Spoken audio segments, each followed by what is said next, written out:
Dapat kasi may pangarap tayo. Hindi pwedeng pang araw-araw na lamang ganyan ang gagawin na. Kaya na may pangarap, meron tayong gustong abutin na Yes po. tala or between, di ba?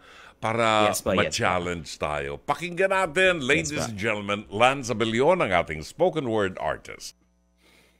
Kadalasan, ang kanilang pakiwari sa isang pamamaalam ay ang hindi pagbalik.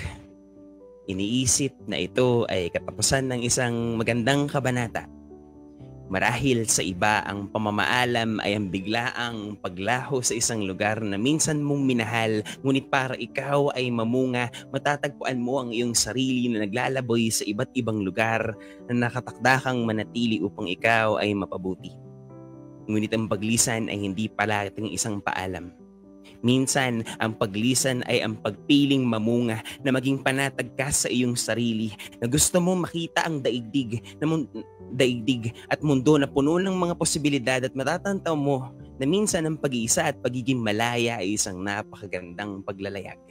Ang paglisan sa mga nakasanayang mga lugar o sitwasyon ay hindi paglimot sa kanilang pagiging saksi ng iyong pagkamulat na magkaroon ng laya at sariling tinig, kundi minsan, sa panibagong pakikipagsapalaran ay bitbit mo pa rin sila.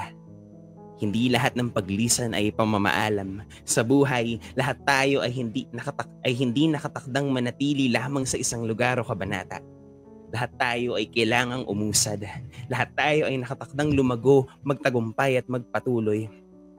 Huwag ipagdamot sa sarili ang mga bagong oportunidad na mabubuksan sa paglalakbay. Matutuhang umalagwa sa nakasanayan para makakuha ng bagong karanasan.